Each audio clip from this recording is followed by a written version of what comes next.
Bonjour Jessica. Bonjour René. Alors Jessica, d'où viens-tu et quel âge as-tu? J'ai 17 ans et je viens de Bruxelles, en Belgique.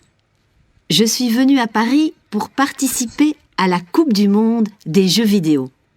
Je fais partie d'une bonne équipe. On s'entraîne depuis 1 an. Et maintenant, on est prêt à jouer contre des équipes au niveau international. J'espère qu'on va gagner. Est-ce que tu gagnes ta vie avec les jeux vidéo? Pas du tout. C'est avant tout un loisir, rien de plus. Je suis en terminale à Bruxelles et j'étudie les langues vivantes. Je prépare mon bac et mes études sont pour moi une priorité. Mais c'est vrai quand même que je passe pas mal de temps devant l'écran. Alors, parle-moi de ton équipe. On est 8 garçons et 2 filles de tous les âges et de toutes les régions de Belgique.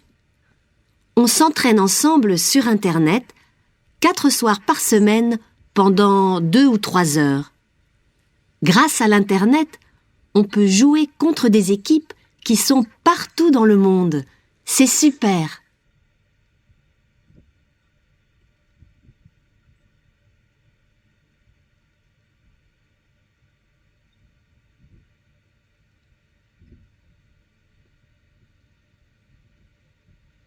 Et pourquoi toutes ces équipes viennent-elles de si loin pour cette Coupe du Monde? En tout cas, pas pour l'argent. Les gagnants ne reçoivent pas beaucoup. Pour moi, je vais enfin voir des copains que je me suis fait sur Internet. Avant cette compétition, on ne s'est jamais vraiment vu. C'est une autre sorte de contact. Et tes parents, Jessica, que pensent-ils de ta passion? Des fois, ils disent que je passe trop de temps enfermée dans ma chambre devant mon ordinateur. Mais pour le moment, mes notes scolaires sont bonnes et ils comprennent que j'ai besoin de me relaxer. Pour moi, le jeu vidéo, c'est un loisir. Et tu as d'autres loisirs? Bien sûr, je suis sportive et je fais de l'équitation. Et je sors souvent avec mes copains de classe. Ça fait longtemps que tu fais du jeu vidéo? Pas vraiment. Je joue depuis 4 ans et je veux continuer, mais ça dépend. De quoi? Des fois, il faut voyager pour participer à des compétitions et ça coûte cher. Il faut trouver des sponsors pour payer les frais des voyages. Mais pour les équipes féminines, c'est plus difficile que pour les garçons. À mon avis, ce n'est pas juste.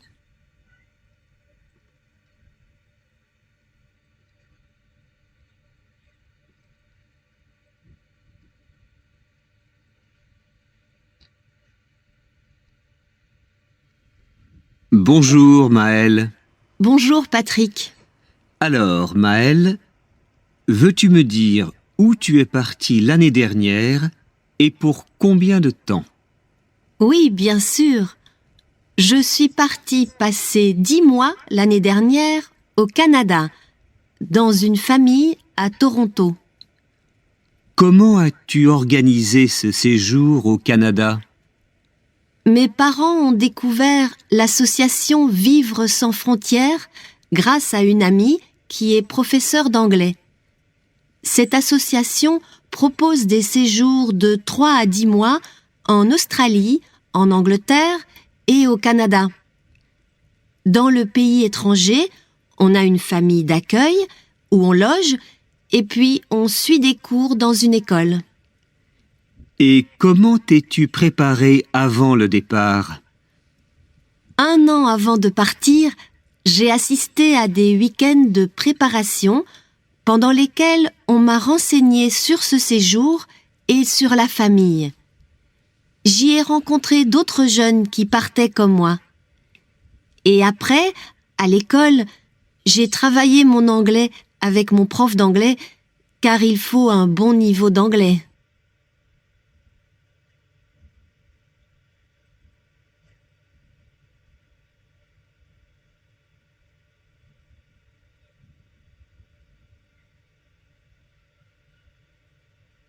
Et pourquoi as-tu choisi le Canada?